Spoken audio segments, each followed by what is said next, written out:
একবার যখন আমরা রাস্তায় নেমেছি তখন আমাদের বড় ভাই বোনদের ন্যায় বিচার পাইয়েই ছাড়বো, এটা আমাদের প্রতিশ্রুতি। কিছু আমরা হবে না, দেশের জন্য রক্ত দিব, আমাদের কিছুই যায় আসে না, আমরা মেধা শহীদ হব।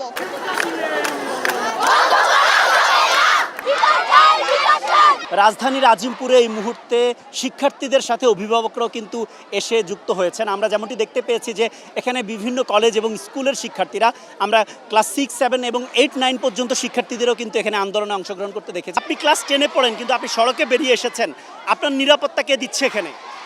আমাদের ভাই বোনেরাই আমাদের নিরাপত্তা দিচ্ছে। ভাই বোনেরা এখানে উপস্থিত আছেন, তারা থাকলে আমাদের কিছু আমরা হবে না। দেশের জন্য রক্ত দিব, আমাদের কিছুই যায় আসে না, আমরা মেধা শহীদ হব। একবার যখন আমরা রাস্তায় নেমেছি তখন আমাদের বড় ভাই বোনদের ন্যায় বিচার পাইয়েই ছাড়বো, এটা আমাদের প্রতিশ্রুতি। কি আপনাদের হাতে এটা কি? বেলুনি। এগুলো অন্তত আমাদের তো আত্মরক্ষা করা লাগবে। আমাদের কাছে তো আর অস্ত্র নাই, অন্যান্য মানুষের কাছে অস্ত্র আছে, তারা আমাদের উপর ঝাঁপাই যে তোমাদের যা কিছু আছে তোমরা তাই নিয়ে চলে আসবে। এগুলো আদর্শকে অনুসরণ করি। আমরা যেন এখন বাসায় যাই উইথিন 10 মিনিট, আমাদের টিচাররা কেন আমাদেরকে এভাবে বলবে? উনাদের সন্তানরা আজকে মারা গেলে উনাদের যখন সাসপেন্ড করে তখন তো আমরাই রাস্তায় নামি, উনাদের সাসপেন্ড করলে উনারা রাস্তায় নামায়। আমার ভাই মারলে আমি রাস্তায় নামতে পারি না, পুলিশ ঠান্ডা মাথায় খুন করে, এরপরেও কেন আমরা নামতে পারবো না? আপনি যে এখানে এসেছেন আপনার নিরাপত্তা কে দিবে? আমাদের দেশে বিধানে লেখা আছে, গণতন্ত্রের বিধানে লেখা আছে আমাদের নিরাপত্তা বাহিনী আমাদেরকে নিরাপত্তা দিবে। ওনাদেরকে রাখা হয়েছে সাধারণ মানুষের নিরাপত্তা নিশ্চিত করার জন্য, কিন্তু ওনারা আমাদেরকে উল্টা গুলি করছে, গুলি করে আমার ভাইকে মারছে। এই রক্তের প্রতিশোধ আমরা কিভাবে নিব আপনারা বলেন? শিক্ষকরা কেন হুমকি দিচ্ছে, কি বলতে চাচ্ছে? টিচাররা এখন এটাই চায় যে আমরা জানো খুবই অল্প টাইমের ভিতর বাসায় যাই। আমার প্যারেন্টসকে ফোন দিয়ে বলছে আপনার মেয়ে কেন রাস্তায় থাকবে, আপনার মেয়েকে বাসায় যেতে বলে। আমাদের বাংলায় যেন কোনো বৈষম্য না হয়। আমরা সকলে আমাদের ভাষা শহীদদের ভাইদের রক্ত দিয়ে আমাদের এই বাংলা আমরা জয় করেছিলাম।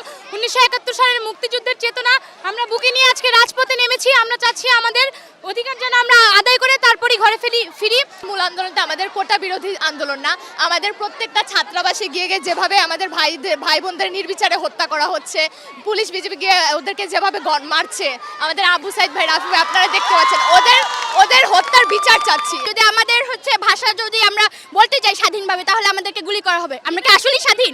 আমি ক্লাস 8-এ। জি, প্রথমে কিন্তু এত স্টুডেন্ট কিন্তু রাস্তায় নেমে আসে না যখন আমাদের ভাইরা কোটার আন্দোলন করতেছিল, কিন্তু তাদের সাথে যে বিরূপ ব্যবহারটা করা হয়েছে, তারা তাদের ন্যায্য দাবি যখন চাচ্ছিল, কেন তাদের ওপর আক্রমণ করা হবে? তারা তো কোনো আক্রমণাত্মক কোনো আচরণ করে নাই। আমাদের স্টুডেন্ট জুনিয়রদের একজনকে যদি টিসি দেওয়া হয়, এটার ফল ভালো হবে না। কোন স্কুলের স্টুডেন্টকে যদি টিসি দেওয়া হয়, এটার ফল ভালো। ডিসির হুমকিটা মূলত কে দিচ্ছে? স্কুলের শিক্ষকরা এখানে নামলে আমাদেরকে বহিষ্কার করে দেবে, আমাদেরকে কলেজে রাখবে না, ঠিক আছে, আমাদেরকে বহিষ্কার করে দেবে। কিন্তু আমরা আজকে ম্যাডামদেরকে আমরা পুরো বলে দিয়ে আসছি যে আমরা কলেজে থাকবো না, দরকার হলে আমরা ক্লাস করবো না, কিন্তু আমরা প্রতিবাদ করবো। 4টা দিন ধরে দেখতেছি যে ছেলে মেয়েরা কিভাবে আহত হচ্ছে, বাসায় থাকতে পারতেছে। আজকে আব্বু আম্মুকে না বলে চলে আসছি। আপনি কোথায় পড়েন? আমি ইডেন কলেজের ছাত্রী, আমার মেয়েদের অবস্থা দেখে আমার আর সহ্য করতে পারি নাই। এই অবস্থা আমাদের মেয়েদের। একজন ছাত্র গুলিবিদ্ধ হয়েছে, আমাদের এগুলার বিচার কি? আমাদের মানবাধিকার এটা যুক্তিযোগ্য একটা দাবি নিয়ে আমরা লড়াই করছি। এখানে আমরা না কোনো সরকার বিরোধী যাচ্ছি, না কোনো রাজনীতির বিরোধী যাচ্ছি। আমরা জাস্ট চাইছি যে কোটা সংস্কার হোক, আমরা কোনো বৈষম্য চাচ্ছি না। কয়েকবার আমাদের এখানে পুলিশ অ্যাটাক করতে আসছিল, কিন্তু ছাত্রদের কারণে পুলিশ অ্যাটাক করতে পারে নাই। আমরা ছাত্র সবাই একসাথে জড়োতে হয়ে আছি, তো যার কারণে পুলিশ আমাদের অ্যাটাক করতে পারছে না। আজকে যে আপনারা এখানে যে অবস্থান করেছেন, এই অবস্থানে ছাত্রের বাইরে এখানে কেউ আছে কিনা? আমাদের এখানে আমাদের জানা মতে ছাত্রের বাইরে কেউ নেই, কারণ আমরা সবাই আইডি কার্ড চেক করে ঢুকেছি। কিছু গার্জিয়ান আছে, ছাত্রের বাবা মা আছে, ওনারা আমাদের পর্যাপ্ত সাপোর্ট দিচ্ছে। এই আন্দোলনটা মূলত শিক্ষার্থীদের আন্দোলন। শিক্ষার্থী আন্দোলনের মধ্যে আপনারা কারা এবং কেন এসেছেন?